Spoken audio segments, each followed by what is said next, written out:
That's a damn fine game. I was recently scrolling through the Xbox Game Pass library and saw a game I hadn't played since its initial release. It's a game that I don't think about often, but when I do, I remember it fondly.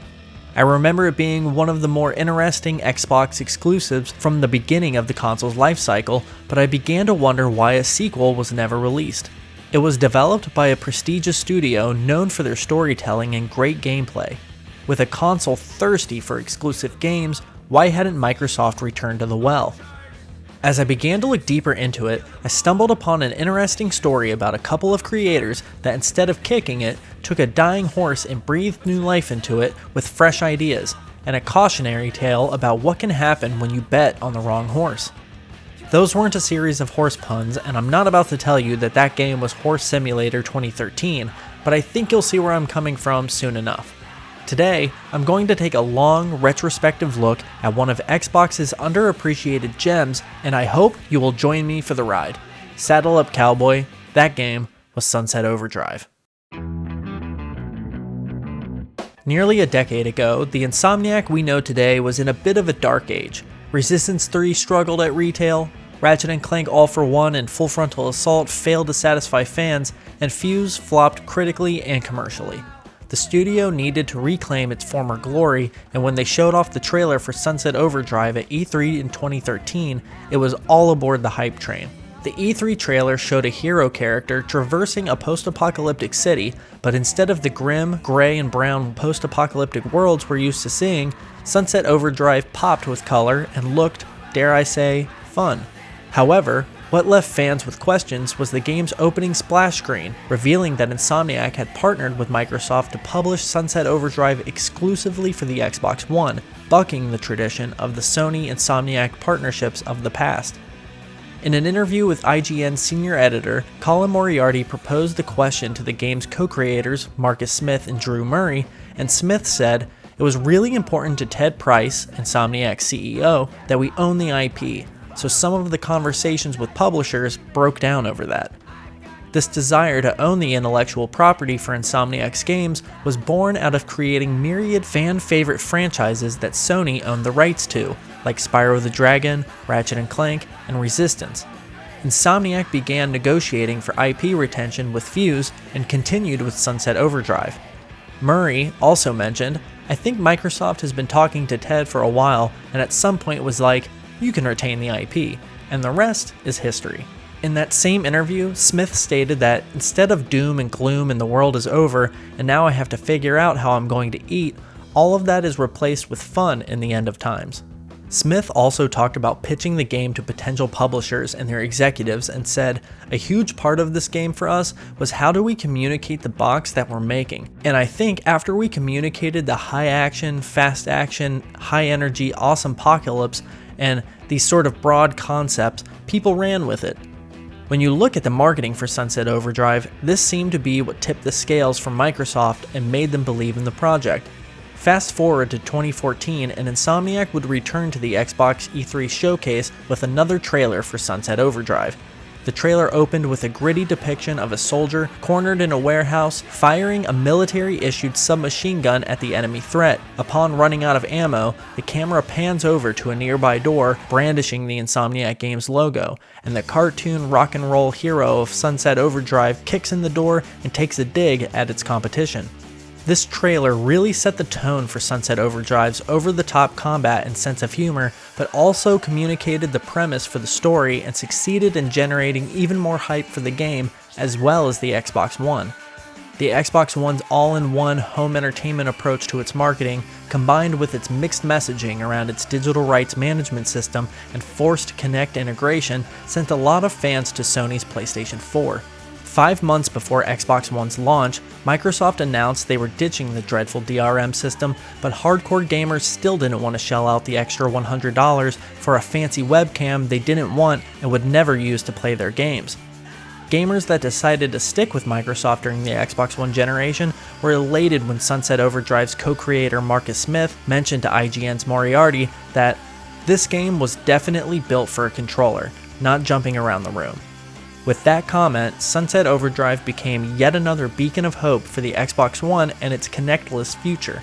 Building up to the game's release on October 28, 2014, Xbox made a huge marketing push for Sunset Overdrive, running ads on TV constantly, bundling the game with a console, and creating a series of live-action trailers to generate even more interest for the game.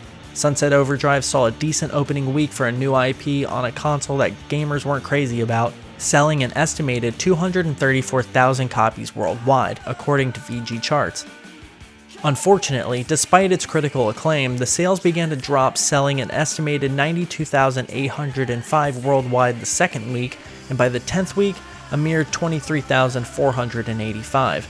It's unfortunate because Sunset Overdrive is a fantastic game that seemed to have everything going for it, and may have simply fallen victim to its exclusivity on a console that underperformed, selling just 50.53 million units worldwide in its lifetime according to VG charts, making it the 14th best-selling console of all time. When compared to the PlayStation 4, which sold 116.77 million units worldwide, making it the 4th best-selling console of all time, it makes you wonder if the importance Insomniac put on retaining the IP was the right move, especially when you consider Sony's $229 million acquisition of Insomniac Games, which included their IP, in August of 2019. But hindsight is 2020, and what do I know? I just make videos for YouTube. Despite all that, the game would continue to be supported by Insomniac, receiving a bunch of new weapons and outfits, but most importantly, 2 single-player add-on story campaigns. The first being Mystery of the Mo Oil Rig, which was released on December 23, 2014, and the second being Dawn of the Rise of the Fallen Machines, which was released on April 1, 2015. Both cost $9.99 each, but were also included with all the weapons and outfits in the Season Pass if you opted to buy that instead. Sunset Overdrive was eventually brought to PC in November of 2018 and included all the downloadable content and featured the ability to unlock the frame rate, which brought immense joy to fans as previously the game was only playable at 30 frames per second on console. Even on the Xbox Series X and S, the game is still only playable at 30 frames per second at the time of making this video. It seems that Sony's acquisition of Insomniac Games may be holding back any potential update that would take advantage of the power in the new generation of Xbox consoles. All that being said, and now that we have a more thorough understanding of how Sunset Overdrive came to be, its life cycle on Xbox One, and how it was supported with downloadable content and an eventual release on PC, let's take a look at the game itself, starting with its story.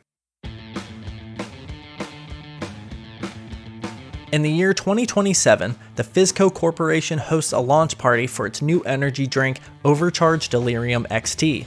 Citizens of Sunset City are invited to try Overcharge before its release to the rest of the world, but due to the corporation's greedy desire to begin making a profit, they streamline testing and bypass protocols for health regulations. As a result, the unfortunate citizens of Sunset City were the guinea pigs, and the city was ground zero for the horrific transformative effects of Overcharge.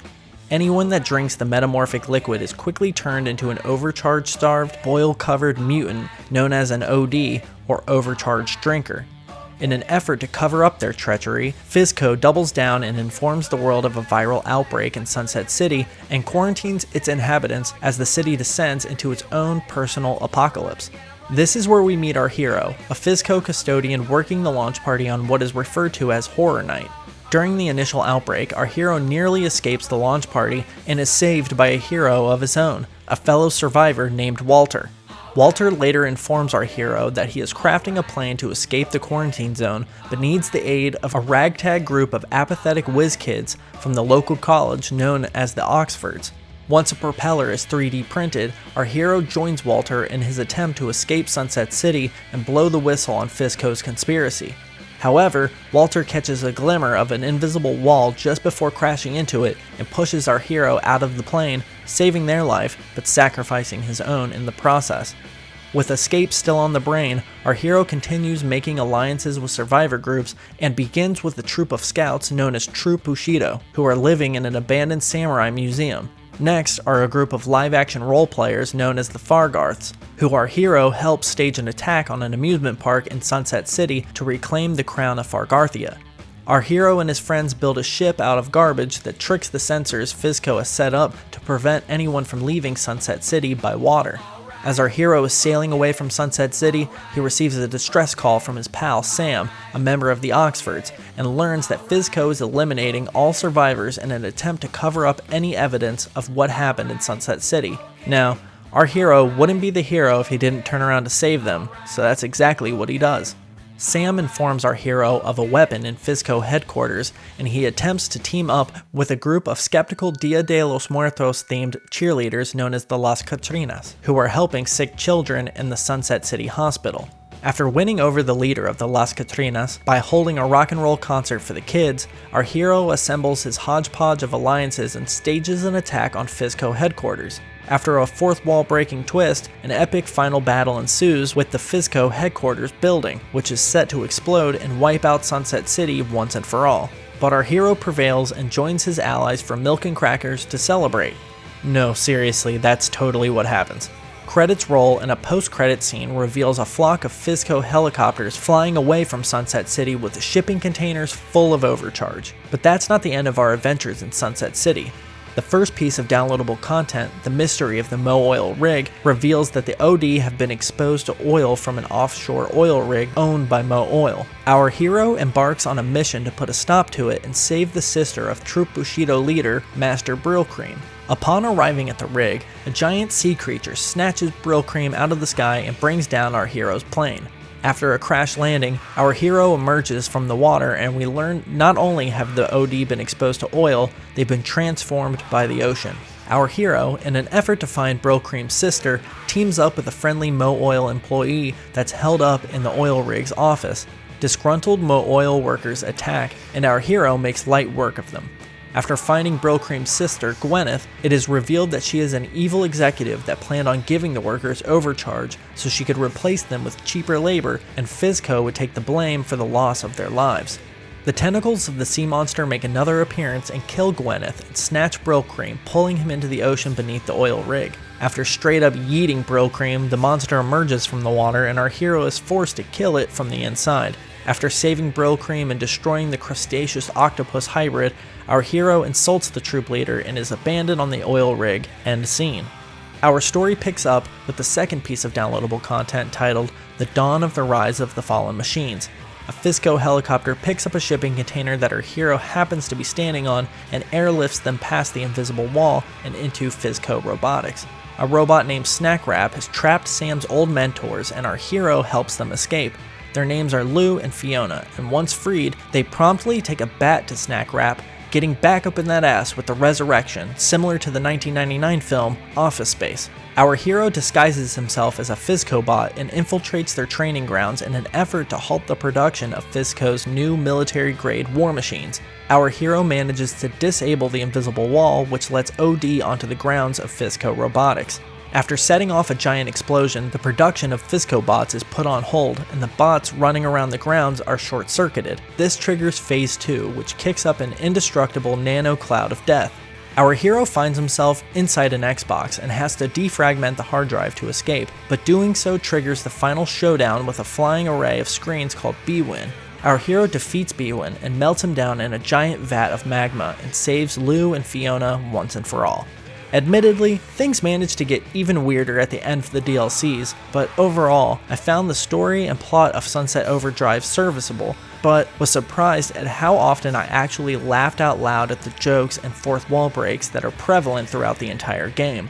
Most of the games that try to do this style of humor don't get anywhere near as close to being as funny as Sunset Overdrive's writing is, and it was great to see Insomniac's writers go off-leash and write jokes without the kid-friendly restrictions that are rightfully enforced on games like Ratchet & Clank. That being said, gameplay is king, and that's where Sunset Overdrive reigns supreme.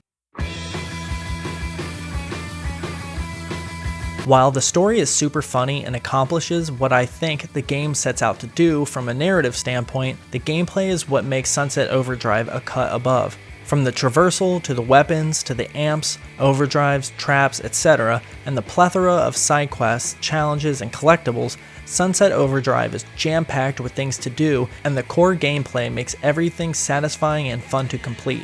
I was able to live out my 6-year-old self's dream of owning a pair of soap shoes by being able to grind on seemingly every surface in Sunset City. Grinding, bouncing, swinging, and wall running are the core tenets of Sunset Overdrive's traversal, and Insomniac flexed their mobility muscle, making everything feel so smooth. There's a part of me that really believes that Insomniac was given the opportunity to make Marvel's Spider-Man because of their work on Sunset Overdrive. I mean, Yuri Lowenthal was the voice of my hero in Sunset Overdrive, and guess who was the voice actor that plays Peter Parker in Marvel's Spider-Man? Spoiler alert, it's Yuri Lowenthal. It wouldn't be an Insomniac game without an arsenal of imaginative weapons, and Sunset Overdrive stays true to tradition.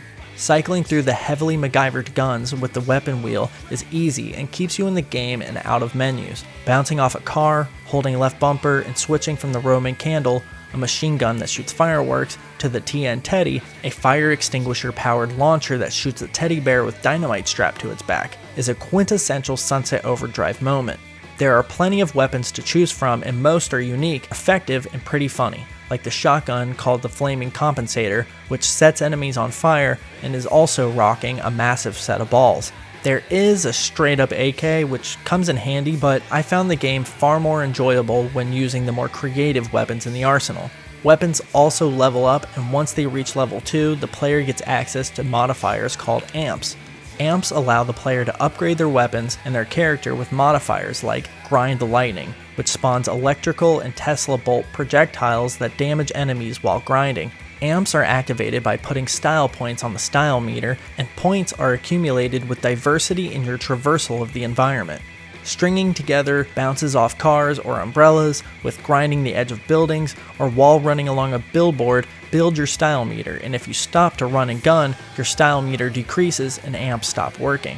There's a weapon called the Acid Sprinkler, which is a water bug toy filled with corrosive acid that creates an area of effect that deals damage and has a chance of spawning health from enemies when hit. I equipped the Acid Sprinkler with the Hater Amp, which causes hits from the weapon to create an area of effect blast that enrages enemies, making them fight for the player. Equipping the right amps to your hero and weapons can not only make them stronger, but they can change the way you play, and I found experimenting with amps until I found what worked best for me to be a lot of fun. Amps can be acquired and upgraded by doing story missions, buying them from Floyd, or earning them in the multiplayer mode called Chaos Squad. While playing the game, performing certain acts like killing OD while grinding and bouncing earns the player badges that they can use to purchase and upgrade overdrives. Overdrives are equipped to the player and provide upgrades like increased damage with automatic weapons by 25%, or increased style generation of grinds by 50%. What I found to be the best use of overdrives was to play how you would naturally, and as you acquire badges, buy and upgrade the overdrives that suit your playstyle. Periodically, our pal Floyd will call us to let us know that he's ready to cook up more amps, but to do so, the process attracts a lot of OD, and it's our job to defend the base while Floyd is whipping up more amps. Before and between waves of OD, traps can be placed that aid the player in defending the vats where the amps are being made. I would set up flingboard traps to launch OD into hack and slays, which are spinning blades that slice anything in range to pieces. I'd also set up turrets at the end of a path so OD would get mowed down as they got closer to a barricade. These missions blend tower defense with the core gameplay of Sunset Overdrive, and it's really a lot of fun. It gets chaotic, and sometimes the timer is your best friend. Once the timer goes off, the VAT sends out a shockwave that kills all the OD in the area, and let me tell you, I had some close calls while being overrun and was saved by the bell several times. There are side quests sprinkled throughout the world that I found to be pretty interesting for what are basically fetch quests. There were several side quests that sent me hunting for comic books for a comic shop employee that had hunkered down in the comic book shop he worked at before Horror Night. While running around the city collecting the comics he left somewhere or lended to people that weren't able to return them, the conversations he and the hero had were humorous and honestly a joy. I could easily run around for hours collecting comic books for this guy, but there's a city to save. While the side quests aren't Skyrim levels of deep, I still found them to be a lot of fun, and they serve the game well overall. Challenges have the player delivering bombs to scab hideouts, destroying Fisco electronics and satellites before a timer runs out, defending VATs at certain locations, filming episodes for Buck National's post-apocalyptic OD killing show, flying a glider, and completing point, traversal, and weapon challenges. These serve as little mini-games to challenge the player and refine their skills in Sunset Overdrive. While I think they're easily forgotten about, they're only really additive and enrich the experience if you stop to complete them. Collectibles are scattered around Sunset City and are fun to collect while you're traversing to the next mission. Toilet paper is draped over streetlights, old stinky shoes are hanging from power lines, overcharged signs need to be taken down, Fisco balloons need to be grounded, Fisco cameras need to be broken, and lost smartphones need to be collected. The smartphones actually serve to give a little backstory to the Fisco conspiracy, and if you take the time to read the messages on them, it's actually pretty interesting and funny as well. Other collectibles serve as additional currencies that can be spent on amps from Floyd. Chaos Squad is Sunset Overdrive's 8-player cooperative mode. While roaming the city, you'll notice phone booths all over, and if you approach one, you can team up with friends or randoms to complete objectives that are voted on by the players between matches. The servers are still live, but I was unable to find a match in January of 2022. Granted, it's been 8 years since the game came out, but if you manage to wrangle a couple of friends into downloading the roughly 20 gigabytes that is Sunset Overdrive to their hard drive, you can kill OD and defend VATS together. Sunset Overdrive excels in the gameplay department and can keep you busy for quite some time, but I can't help but wonder what's next for the franchise. There hasn't been a lot of talk about Sunset Overdrive in the years following its release, but that's not to say there hasn't been any at all. Back in February of 2017, Matt Burtz interviewed Ted Price for Game Informer and asked why there hasn't been a sequel, and Ted Price said, "You'd have to ask Microsoft." Price continued by saying, "We are passionate about that franchise and we own it, so you may see more Sunset in the future from us. No promises and no timeline to speak of, but it is something that represents our willingness to create unexpected experiences." In an interview with IGN's Ryan McCaffrey back in September of 2018, Ted Price said, "For us, it's a bandwidth challenge, but I do feel like there are a lot of people out there who love Sunset, and we've certainly been asked frequently by fans." That was all before Sony's acquisition of Insomniac in August of 2019, and there hasn't been any rumors of Sunset Overdrive 2, but in May of 2021, @Nibellion on Twitter posted a tweet that showed that they had noticed Sony had registered a trademark for Sunset Overdrive. This could mean that someday PlayStation fans may get to play Sunset Overdrive on their PS5s, or maybe a sequel could be in development, but considering Insomniac's announcement that they're making Marvel's Wolverine and another Spider-Man game, not to mention the success of Ratchet & Clank Rift Apart could result in them quickly making a sequel, I personally think it's unlikely that we see Insomniac develop another Sunset Overdrive, but that doesn't mean Sony won't have another studio take a crack at it. In May of 2021, Marcus Smith said there's really nothing stopping Insomniac from making a sequel for PlayStation and that he'd love to return to the series. "Never say never," Smith added. "There are a lot of stories that can be told in that universe and I would love to return to it. I had a lot of fun making that game." Smith wrapped up work on Rift Apart last year, and who knows if he's hard at work on either the sequel to Spider-Man or Wolverine, but from everything I can find, his next project seems to be a mystery. Maybe he's working on a sequel to Sunset Overdrive, or Resistance, or another Ratchet & Clank. There's no telling, and I hate to be pessimistic, but I think the latter is more likely than the two former. We'll all just have to wait and see.